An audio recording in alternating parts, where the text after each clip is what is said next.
Selamat siang teman-teman, ketemu lagi dengan aku Dame di channel aku Dames Oracle. Semoga semuanya sehat, semuanya happy, karena ini udah tahun 2021. Kita sambut dengan semangat ya, karena setiap hari selalu berubah, jadi jangan dibawa-bawa hal yang sudah-sudah. Kita lahir baru lagi ya, kita reborn setiap hari.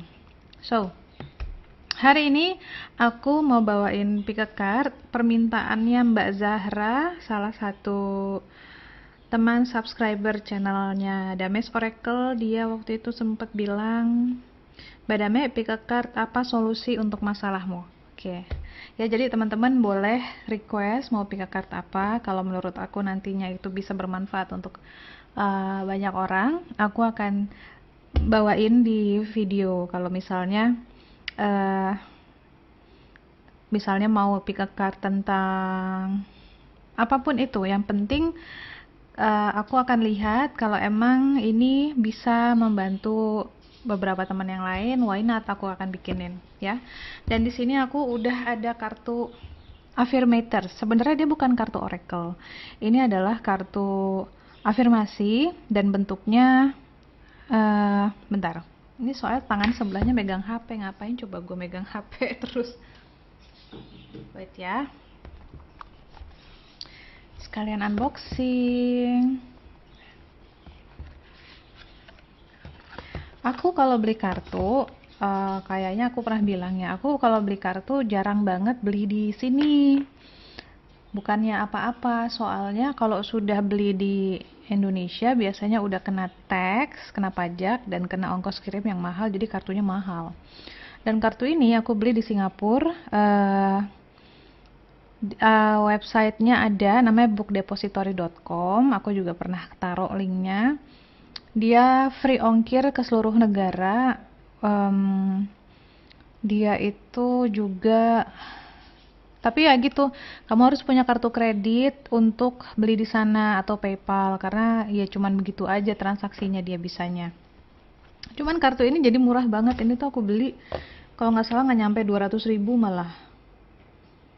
Iya, pokoknya dia murah banget, kayak cuman kalau dolarnya dirupiahin tuh kayak cuman 190-an. Dan aku lihat di aku lihat di Tokopedia, aku lihat di Instagram, di orang-orang di sini ya, di Indonesia yang jual ini tuh dia harganya bisa 2 kali lipat, bisa 200 ribuan, hampir 300 ribuan, which is normal sih menurut aku, karena ya akan pakai ongkos kirim ya, jadi nggak bisa murah juga. So, kartunya bentuknya gini. Emang dia bahasa Inggris, dan bahasa Inggrisnya agak lucu karena sebenarnya yang mengarang kartu ini juga seorang penulis dan seorang komedian. Jadinya emang lucu-lucu dia tuh. Dan beberapa kali aku pakai free reading di Instagram personal aku, lumayan jitu, lumayan sakti dia tuh. Jadi kita coba aja ya, kita coba. Aku akan ambil satu kartu aja sih, tapi spreadnya nanti aku bikin jadi 4. Kamu boleh pikirin mau nomor berapa dari sekarang.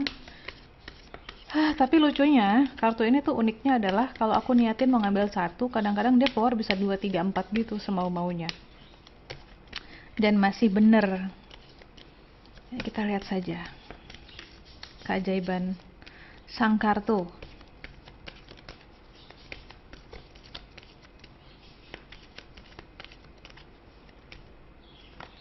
Satu. So, jadi apa solusi untuk masalahmu?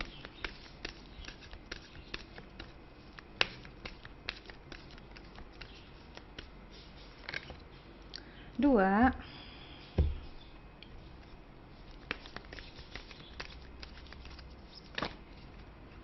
Tuh, dia berapa nih kan?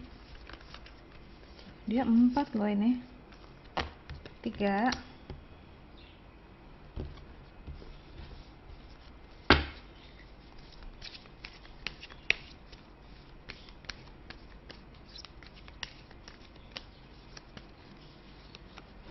4.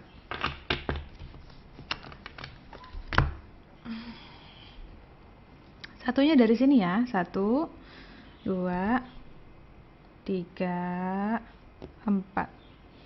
Ini kartu nomor 3 agak banyak. Terus nih ya, aku mau kasih lihat sebelum aku bacain ya, betapa kocaknya yang bikin kartu ini. Jadi di setiap bungkusnya itu akan ada kayak tulisan gini nih. Open your heart, free your mind, become a love ninja. Kan mau apa coba dia tuh?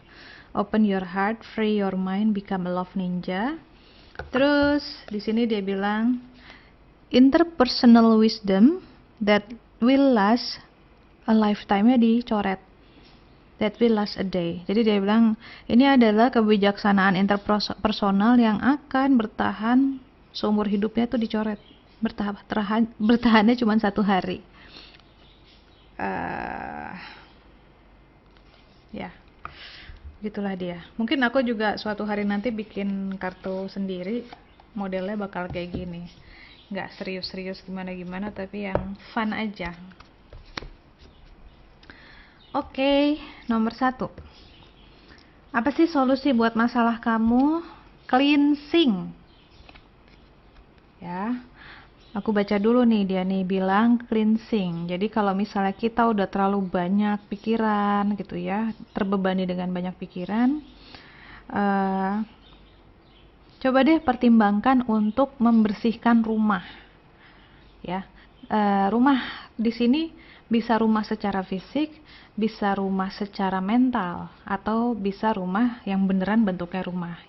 Ya, jadi apapun masalah kamu sekarang, kamu akan lebih bisa berpikir harus ngapain kalau kondisi batin, kondisi lingkungan, dan kondisi rumah kamu sendiri itu bersih. Bersih itu bukan cuma dipel, disapu ya kalau rumah teman-teman. Bersih itu barang-barang itu terorganisir dengan baik. Artinya sepatu di tempatnya, baju di lemari itu dilipetin, dirapihin. Kemudian yang barang yang sudah ya kira-kira 3 bulan 6 bulan ini kita nggak pernah pakai, coba latihan ikhlas untuk merelakannya, dikumpulin ya, kemudian disumbangin ke orang lain. Apapun itu, baju kamu bisa mendonasikannya ke orang, atau kamu bisa bikin garage sale, atau ini juga lumayan loh, ini mungkin adalah solusi buat teman-teman yang mau cari uang tambahan ya kan. Kamu bisa bikin garage sale, kamu bisa bikin toko online barang-barang pre-love gitu ya, second hand punya kita sendiri, atau punya teman lain gitu ya, kamu bisa jualin kemudian bagi hasil ya, apapun itu ya. Pokoknya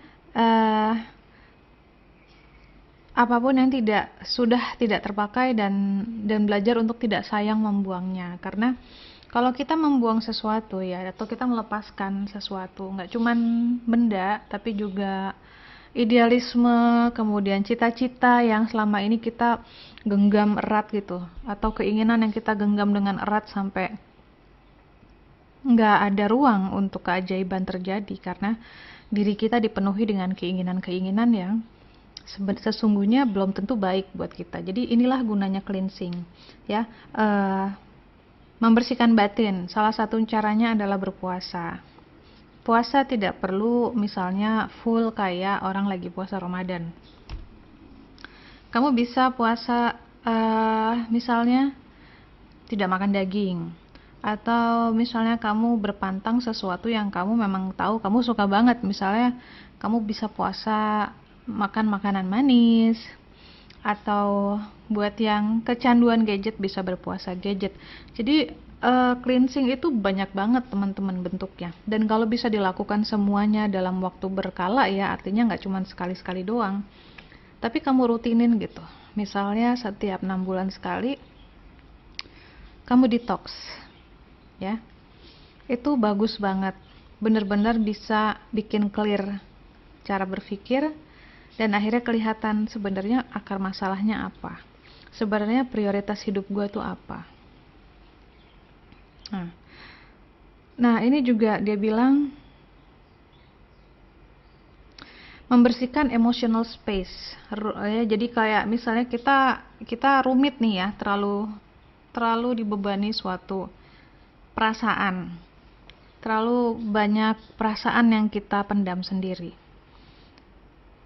Itu belajar untuk mengeluarkannya. Misalnya kamu bisa nulis dalam buku ya, kamu tulis aja, dikeluarin. Jadi biar itu semuanya keluar dari tubuh gitu, karena tubuh itu harusnya kan kosong. Biar apa? Biar cahaya ilahi, biar apapun yang Tuhan mau kasih ke dalam tubuh kita itu bisa masuk. Jadi gini, aku juga baru menyadari hal ini belakangan ya, dan barusan aku posting di Instagram aku tentang keajaiban tubuh manusia. Jadi tubuh itu jangan kita kira hanya kita pakai untuk bangun tidur, kerja, kemudian untuk melakukan pekerjaan, makan, tidur lagi, atau yang punya pasangan ini hanya untuk beranak pinak. Tubuh kita itu lebih dari itu, hidup kita pun lebih dari itu, teman-teman. Coba bayangin betapa tubuh kita itu sudah melalui banyak hal ya, dari kecil, dari kita masih bayi sampai kita umur segini, berapa banyak luka, berapa banyak sakit, penyakit, berapa banyak benturan secara mental dan fisik yang kita sudah pernah lewatin dan kita survive sampai sekarang. Bukankah kalau kita melihat ke belakang itu adalah suatu keajaiban gitu? Bukankah tubuh kita tuh punya kecerdasannya sendiri yang membuat setiap luka akan menutup, yang membuat ketika kita keracunan kita muntah atau kita jadinya diare, kita keluarin racun itu ya dan dia jadi sembuh sendiri. Itu diperhatiin loh, itu bukan sesuatu yang bisa manusia ciptakan gitu. Itu hanya bisa terjadi pada tubuh yang diciptakan oleh Tuhan. Manusia mau ciptain apapun secanggih mirip banget gitu ya, misalnya cloning ya, nggak akan bisa sesempurna tubuh yang diciptakan oleh Tuhan. Nah, di sini aku pengen bilang, badan kita ini semestinya menjadi rumah untuk jiwa kan. Jiwa kita kalau nggak punya badan ya tinggal roh gentayangan aja. Rumah kita sesungguhnya adalah badan. Badan ini seharusnya menjadi reseptor. Dia menerima banyak informasi ilahi ya dari Tuhan langsung. Karena Tuhan itu pun hidup di nurani kita. Kalau bahasa Arab, kalau yang belajar gitu ya Al-Quran atau sufi-sufian gitu, dia ada di titik paling dalamnya kolbu gitu ya, di balik kolbunya lagi, apa sih itu bahasanya, jadi yang ada hati, ada nurani, kemudian kolbu, satunya lagi ada sir ya kalau nggak salah. Itu yang titik rahasia, disitulah yang namanya Tuhan bersemayam ya. Nah, apa yang terjadi ketika badan ini dipenuhi sama makanan yang buruk? Makanan yang buruk bukan cuma makanan haram aja, teman-teman. Apapun yang berlebihan akan jadi buruk. Terlalu manis, kebanyakan makan manis, kebanyakan makan asin, kebanyakan makan berlemak gitu ya. Itu satu, gorengan. Kedua, dipenuhi dengan pikiran negatif. Pikiran negatif bukan cuma mikir yang berprasangka buruk ya, tapi rasa takut, rasa cemas, rasa sedih yang berlebihan, rasa marah. Kalau teman-teman mau belajar lebih banyak tentang tubuh dan apa kaitannya dengan spiritual, itu informasinya banyak banget di internet. Kalau teman-teman tahu teknik pengobatan orang Cina gitu ya, Tiongkok, Chinese medicine, itu pun juga ngasih tahu bahwa di setiap organ tubuh itu tempat bersemayamnya emosi. Karena pengalaman-pengalaman hidup kita itu diterima oleh otak, dirasakan oleh hati, kemudian sisanya residunya akan disimpan di organ. Contohnya kalau kita sakit, yang akan terserang adalah kalau kita sedih, yang terserang adalah paru-paru organnya. Kalau kita marah, yang terserang adalah empedu, ginjal, liver, gitu ya. Jadi kamu bisa lama-lama kalau kita tahu hal-hal yang seperti itu yang barusan aku kasih tahu, kamu akan bisa melihat misalnya gini, orang sakit kanker. Kamu akan bisa lihat sepanjang hidupnya mungkin ada kepahitan yang tidak pernah dia proses, tidak pernah dia urai. Atau ada orang sakit diabetes, biasanya orang sakit diabetes atau sakit gula, hidupnya itu banyak rasa sedihnya di dalam hatinya. Dia banyak tidak happy, kemudian itu membuat dia mungkin craving ya, suka ngemil makanan yang manis, yang enak, malas gerak. Jadi kemudian tingkat gula darahnya naik. Atau paling gampang gini, karena ini aku saksikan sendiri di temanku. Temanku itu orang yang punya banyak amarah di dalamnya. Dan dia sih tidak mengakui ya, kebanyakan kita memang sulit mengakui kita tuh nyimpen emosi apa di dalam.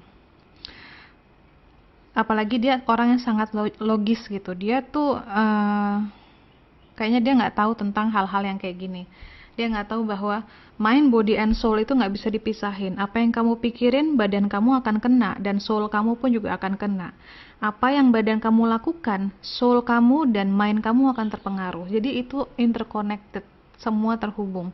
Nah, si teman ini, dia punya banyak kekecewaan, kepahitan, dan tidak terima sama hidupnya gitu ya. Kenapa gue begini gitu? Kenapa gue nggak bisa se-happy orang lain? Kenapa? Pokoknya so many whys, banyak banget kenapanya.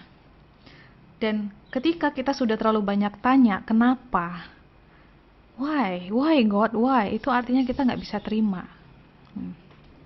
Lalu mulailah dia awal-awal umur 20-an mulai suka timbul benjolan di tubuhnya. Masih jinak, semuanya jinak, tapi banyak, bisa di sekitar payudara, kemudian di kakinya gitu kan, kemudian di dekat leher ya, kelenjar getah bening, dan itu semua sifatnya jinak.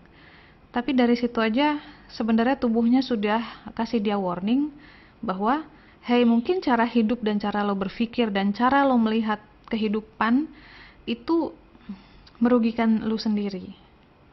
Dan pada akhirnya sekarang umur dia udah 40-an ya. Di usia dia menjelang 40, tiba-tiba ginjalnya rusak. Tiba-tiba. Tapi itu menurut dia tiba-tiba ya. Kalau aku sih ngeliatnya itu bukan tiba-tiba, karena kita tahu sepanjang tahun bagaimana sifatnya tidak berubah dan bagaimana dia terus-terusan menjadi orang yang keras, tidak pernah melembutkan diri dan mencoba menerima bahwa hidup ini bukan elu loh yang nyetir. Masih ada yang mengendalikan kita, masih ada yang mengatur ini semua. Jadi dia tipe yang seperti itu, yang pekerja keras, mau semua kemauannya terpenuhi gitu ya. Jadi dia akan melakukan segala cara agar semuanya terpenuhi. Memang terpenuhi, tapi itu makan badannya, itu makan kebahagiaan orang-orang di sekitarnya juga gitu. Jadi balik lagi ke cleansing, kadang kita ngerasa masalah kita tuh gede banget ya, dan sumbernya di mana tuh kita udah nggak tahu lagi. Padahal cara pemecahannya biasanya pun sederhana dan kecil aja, yaitu misalnya dengan membersihkan makanan apa yang kita makan. Teman-teman tahu nggak yang namanya area lambung dan pencernaan itu ya, itu mudah sekali kotor. Dan kalau sudah kotor itu mempengaruhi kita beremosi, mempengaruhi hormon, dan hormon mempengaruhi emosi kita dan cara kita melihat dunia. Kita bisa depresi hanya karena kita salah makan. Kita bisa marah hanya karena kita makan sesuatu yang mungkin terlalu asin. Tuh, jadi jangan dulu melihat sesuatu ini terlalu besar dan nggak bisa diperbaiki, tapi mulailah kita pelan-pelan memperbaiki apa yang misalnya kita lakukan setiap hari. Ya, jadi di sini ya, buat teman-teman yang pilih kartu nomor 1, apa solusi dari masalah kamu ya, misalnya gini deh. Mungkin ini agak nggak nyambung ya, misalnya gini. Solusi dari masalah kamu misalnya pacar kamu selingkuh, atau pasangan kamu selingkuh, terus kamu ragu untuk putusin dia, atau kamu masih kayak pengen kasih dia kesempatan deh ya gitu. Terus kamu dapat kartu cleansing. Coba kamu jalanin cleansing ini selama sebulan aja. Misalnya kamu rutinin puasa Senin Kemis, atau mau mutih juga boleh, dengan niatan untuk membersihkan batin ya. Membersihkan batin agar selaras dengan higher self. Karena higher self itulah yang akan kasih tahu kita harus ngapain. Nah, kita bersihkan batin kita, mau sambil memperbaiki sholat, boleh gitu ya, apapun itu, pokoknya batin dibersihkan.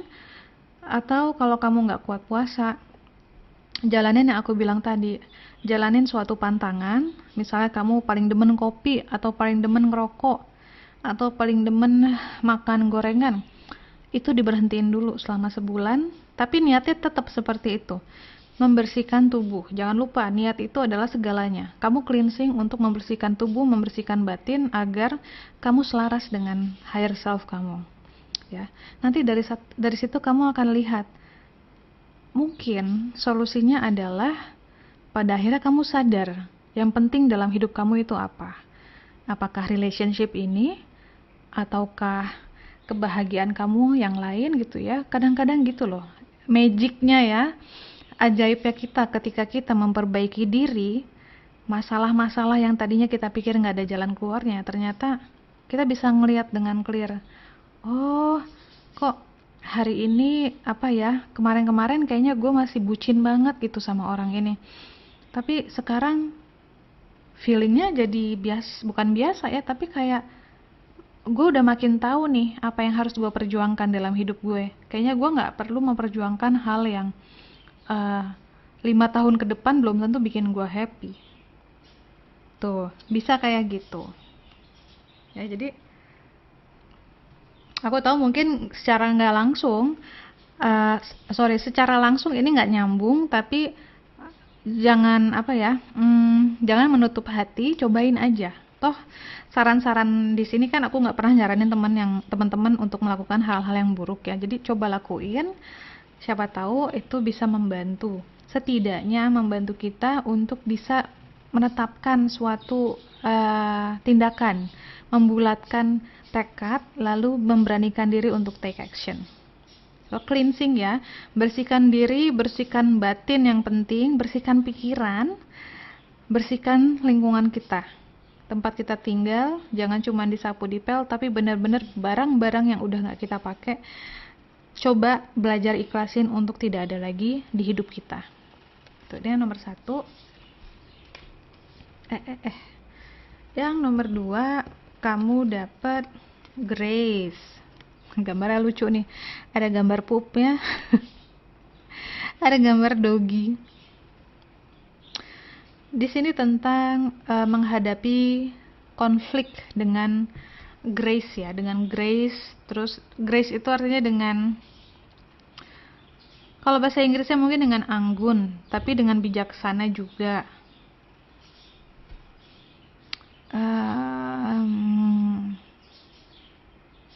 Ya.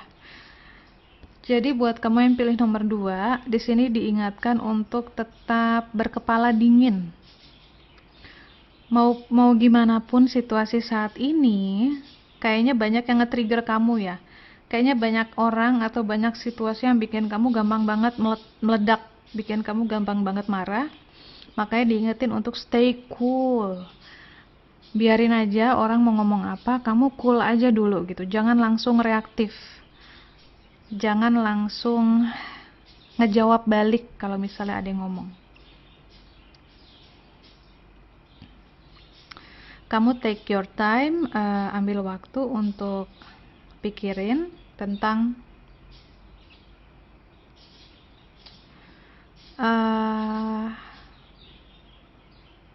soalnya gini. Di sini dibilang kalau misalnya kamu juga reaktif, nanti yang ada kamu sama aja kayak mereka. Tapi kalau kamu stay cool kayak si cewek ini nih ya, dia tuh mikirinnya udah mikirin pup aja gitu kan, kayak nih orang nih kayak ini nih gitu kan. Tapi nggak dia ucapin. Dia stay cool, mukanya juga kayak polos-polos innocent gitu, walaupun di dalam otaknya tuh dia udah kayak pengen gue lempar pup aja nih orang nih mukanya gitu kan. Tapi dia nggak jawab, dia nggak menyakiti orang. Yang penting dengan sikap kamu yang seperti ini, nanti orang akan lihat sebenarnya yang salah siapa. Karena setiap kali kita misalnya berargumen dan kita ikutan panas, akhirnya tidak ada solusinya. Tapi kalau kita ngalah, kita diemin aja gitu ya, walaupun mungkin menyakitkan, nanti pihak-pihak lain pun juga akan lihat sebenarnya di sini yang gila siapa, yang waras siapa. Dan terutama buat kamu, ini adalah momen dimana kamu bisa belajar melatih kedewasaan. Orang yang dewasa tidak akan terpancing emosi gitu.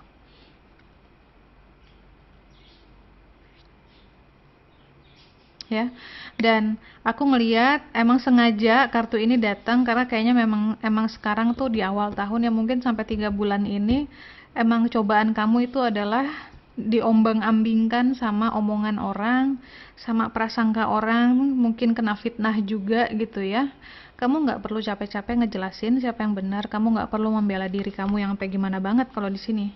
Kalau di sini sih aku ngerasanya biarkan itu berlalu dan kamu harus terus fokus sama hidup kamu dan diri kamu sendiri. Fokus menjalani hidup dengan tujuan kamu yang mulia gitu ya, tujuanmu sendiri. Biarin aja, ini nanti akan berlalu. Mungkin it takes 3 months ya, mungkin 3 bulan akan begini terus. Yang penting kamu jangan kepancing. Gitu ya. Jadi pesannya yang nomor 2, jangan kepancing, stay cool aja. Tetap jalanin hidup, jaga kesehatan, cari duit yang banyak gitu kan, berbuat baik, berbagi kebaikan gitu ya sama orang-orang yang memang mau dibantu gitu ya. Jadi biarkan anjing-anjing ini menggonggong gitu ya, biarin aja. Yang nomor 2. Waduh, ini yang nomor 3 banyak nih. Ntar aku baca dulu ya.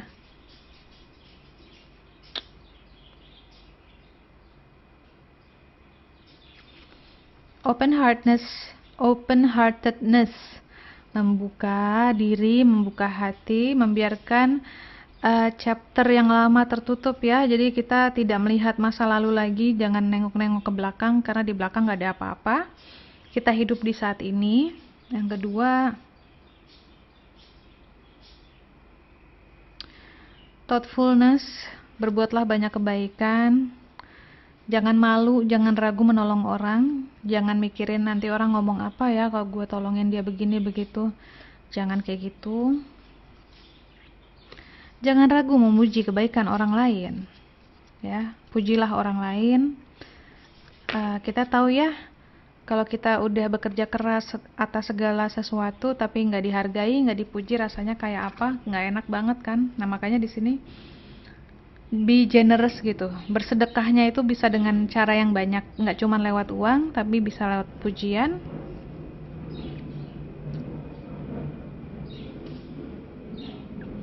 Dan berbahagialah untuk kebahagiaan orang lain ya. Jadi ini tuh banyak tentang happiness, banyak tentang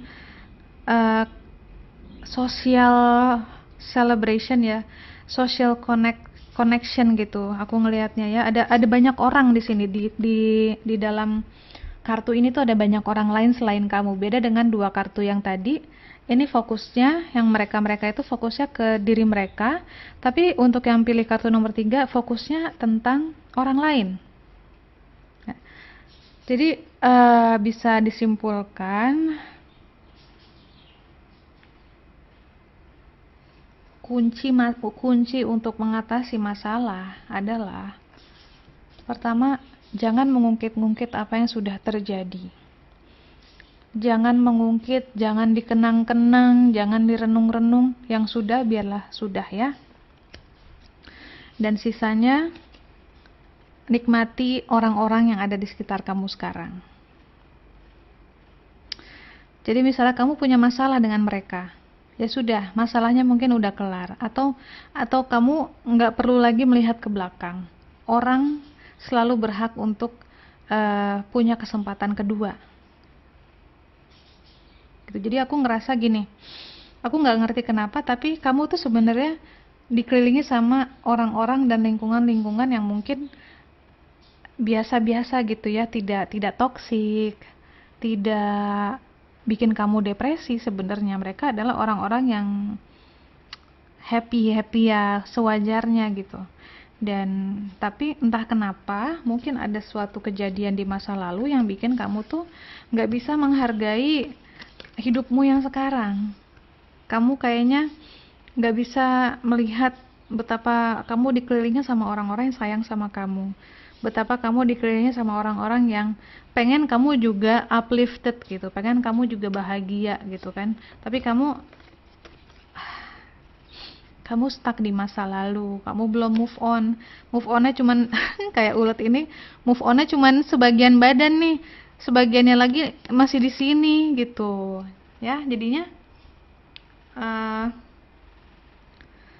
sulit untuk bisa berbahagia bersama mereka, sulit untuk bisa ikutan gitu, seperti mereka ya, menikmati hidup gitu. Kayaknya kok uh, hidupnya baik-baik aja. Ya sebenarnya nggak ada sih hidup yang baik-baik aja ya, pasti juga ada konflik. Cuman aku ngerasanya kamunya murung banget nih di sini. Kamu murung banget, kamu down banget gitu ya, ngerasa kayaknya gue nggak bakal bisa happy lagi, dan kayaknya cuman enak ya hidup orang. Nah, terlalu sering wishful thinking yang aduh coba gue kayak dia, aduh coba begini, coba begitu. Terlalu banyak berpikir dan berandai-andai dan tidak melakukan action apapun. Jadi stuck di sini nih, kejepit kayak si cacing ini. Jadi sudahlah gitu ya, tutup chapter yang dulu, tutup bukunya, dan mulailah hidup bersama mereka yang ada di sekitar kamu, yang happy, yang bekerja keras, yang berjuang demi impian mereka gitu ya. Mereka adalah orang-orang seperti kita semua, cuman mereka maju gitu, mereka nggak stuck di masa lalu, mereka terus maju bersama hidup. Challenge-nya pun mereka hadapi, sakitnya mereka terima, happy-nya mereka nikmatin ya. Jadi hidup dengan wajar lah, dengan ups and down-nya, dengan suka dukanya mereka hidup dengan wajar. Tidak seperti kita yang ada di sini nih, misalnya kalau kita kondisinya kayak gini, kita kayak penonton, ups and down-nya emang mungkin nggak kerasa heboh kayak mereka yang hidup beneran ya, tapi kita nggak moving forward, kita nggak kemana-mana, kita stuck aja di sini. Ini memang tempat aman ya, comfort zone. Nggak ada yang bisa nyakitin kita di sini. Tapi kita sendiri yang akan membunuh diri kita di sini karena kita nggak bertumbuh. Kita stuck aja di sini, nggak maju-maju. Nanti orang-orang ini sudah lewat, sudah dadah, udah. Secara spiritual juga mereka sudah bertumbuh dengan jauh. So, intinya jangan kelamaan di sini. Mulailah hidup seperti manusia pada fitrahnya ya, hidup. Rasakan pahit dan manisnya, suka dukanya, maju terus ke depan, jangan selalu melihat ke belakang, malah di belakang kalau bisa ditutup aja dulu sekarang ya. Ini yang terakhir, bukan terakhir, ini kartu yang nomor 3 dan yang nomor 4. Oh, support. Ini paling mudah. Kunci untuk mengatasi masalah kamu adalah meminta tolong. Biasanya orang kalau dapat kartu ini adalah orang-orang yang gak mau cerita tentang penderitaannya ke orang lain. Ngerasa gak enak, gak mau ngebebanin. Padahal Tuhan sudah menciptakan kita sepaket dengan support group kita. Dimana kita cuma tinggal mengibarkan bendera putih, minta tolong, mereka akan datang. Ya. Jadi jangan sampai kamu ngerasa sendirian, gak punya teman, lonely dalam penderitaan. Itu kalau sampai kayak gitu, itu sebenarnya salah kamu sendiri sih, karena kamu nggak minta tolong. Orang kalau nggak dimintain tolong juga bingung gitu loh. Kalau kita terlihat ya baik-baik aja kan, gimana mau ditolongin gitu loh. Kita harus jujur, kita harus bisa merendahkan diri ya sesekali gitu. Itu juga pelajaran spiritual yang penting, merendahkan diri di hadapan orang-orang lain, bukan untuk menghina diri kita, tapi karena kita tahu kita manusia, kita masih butuh orang lain. So buat kamu yang pilih kartu nomor terakhir, ini sangat mudah. Kamu hanya harus cerita sama orang masalah kamu apa, dan belajar untuk tidak malu minta tolong. Dalam hidup ada yang namanya take and give, menerima dan memberi. Itu seperti roda akan muter. Hari ini kamu yang ditolongin, besok kamu akan menolong orang lain. Itu wajar banget. Jadi jangan sampai roda kehidupan itu berhenti hanya karena kamu tidak mau minta tolong. Nanti harusnya kan muter nih. Nih, hari ini kamu ditolongin, besok kamu dimintain tolong, nolongin, mintain tolong gitu. Terus berhenti hanya karena aku nggak mau minta tolong, masalahku sepele, kasihan mereka banyak bebannya juga gitu. Atau aku nggak mau minta tolong, aku gengsi. Atau aku nggak mau minta tolong, aku nggak enak nanti dibilangnya aku nggak bersyukur sama hidup. Hei, jangan kayak gitu. Jangan punya pikiran kayak gitu. Mintalah tolong. Karena salah satu caranya Tuhan nolongin kita adalah dengan lewat tangan-tangan orang lain. Jadi jangan sombong juga ya. Jangan beranggapan diri kita nggak butuh pertolongan orang. Gitu. So, support. Oke, itu aja untuk hari ini. Ini masih setengah hari, masih ada waktu lagi untuk kita semua melakukan hal-hal yang lain, atau malah mungkin udah bisa nih langsung ngejalanin apa yang barusan tadi aku readingin. Yang mau cleansing lah gitu, yang mau minta tolong mulailah angkat telepon, curhatlah sama temen yang bisa kamu percayai, atau kalaupun gak ada temen, cobalah untuk reaching out atau menghubungi orang-orang yang dulunya ada di hidup kamu ya, kayak misalnya teman SD, teman SMP, reconnecting, lalu mintalah tolong. Dan untuk teman-teman juga yang dapat ini ya, latihan untuk tidak marah-marah. Dan yang terakhir tuh yang tadi tuh giving compliments, menutup chapter dan mulailah hidup bersama orang-orang yang bahagia di sekitar kamu. Thank you for watching, dan terima kasih juga selalu sabar nungguin video-video aku yang nggak tentu kapan bisa uploadnya. Tapi jangan khawatir, aku juga punya Instagram, ada di Dames Oracle, ada di Buski Orange juga. Itu dua-duanya salah satunya boleh kamu add. Jadi kalau mau reconnect ke aku tinggal DM di situ. Dan aku kayaknya bakal buka reading lagi. Aku ngerasa lagi butuh mensupport banyak perempuan di sini, tapi yang cowok juga nggak apa-apa kalau mau ikutan reading ya. Jadi kalau mau dibacain boleh DM aku. Untuk aku open reading untuk bulan ini dulu. Aku belum tahu bulan depannya apakah bisa. Jadi ya gitu, kalau mau di readingin boleh DM di Dames Oracle atau Buski Orange ya, atau mau tinggalin nomor WhatsApp di komen juga boleh seperti dulu, atau mau kirim email juga boleh. Apapun itu caranya yang bisa kamu lakukan untuk reach out ke aku, silakan. Apalagi ya, aku rasa itu aja untuk sekarang. Untuk Januari ini aku open reading dulu gitu loh, dan aku utamakan untuk perempuan karena aku ngelihat banyak perempuan yang butuh support. Kalau yang cowok boleh, tapi gampang lah ya. Mungkin kalau misalnya sampai banyak yang mau, terus kamu cowok juga pengen di-readingin, palingan aku suruh antri aja dulu gitu kan. Mengutamakan teman-teman yang perempuan yang lebih, aku ngerasain energinya butuh dibantu gitu. Thank you for watching. Dadah.